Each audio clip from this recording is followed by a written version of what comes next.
সালে 27 নভেম্বর বিবাহ বন্ধনে আবদ্ধ হন অভিনেতা পরমব্রত চট্টোপাধ্যায় ও সমাজকর্মী পিয়া চক্রবর্তী। বিয়ের পরে চলতি বছরে তাদের জীবনে এসেছে আরও এক সুখবর। 15ই ফেব্রুয়ারি সোশ্যাল মিডিয়ায় পরমপ্রিয়া ঘোষণা করেন তাদের প্রথম সন্তান আসতে চলেছে। চলতি বছরের জুন মাসেই সন্তানের জন্ম দিতে চলেছেন পিয়া চক্রবর্তী।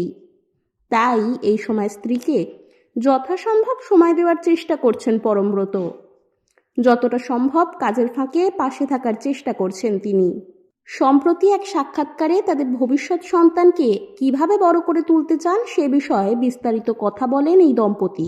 পিয়ার মতে, আমরা চাই আমাদের সন্তান সামাজিক, অর্থনৈতিক, ভাষাগত এবং ধর্মীয় বিষয়গুলির বৈচিত্র্যকে বুঝুক এবং সম্মান করুক। আমি ওর বেড়ে ওঠার সময়টায় ওকে আলোকবৃত্ত থেকে দূরে রাখার চেষ্টা করব।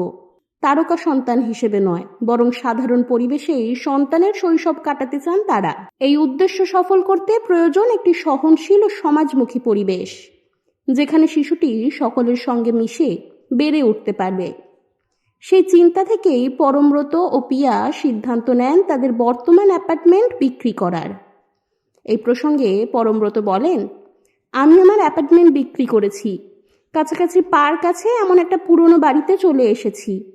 আমি চাই আমার সন্তান আশেপাশের শিশুদের সঙ্গে খেলুক, একটা বাস্তব সমাজের মধ্যে বেড়ে উঠুক। শুধু সামাজিক সংস্পর্শই নয়, সন্তানকে সাংস্কৃতিক দিক থেকেও সমৃদ্ধ করে তুলতে চান তারা। শিশুদের মানসিক বিকাশে সাহিত্য, সঙ্গীত, সংস্কৃতির ভূমিকা অত্যন্ত গুরুত্বপূর্ণ। এই বিশ্বাসই তাদের ভাবনার মূলে। এই প্রসঙ্গে পিয়া বলেন, যেহেতু আমরা দুজনেই গান পছন্দ করি, তাই আমরা আরও বেশি করে গান শুনছি। আশা করি আমাদের সন্তানও খুব তাড়াতাড়ি এর স্বাদ উপভোগ করতে পারবে।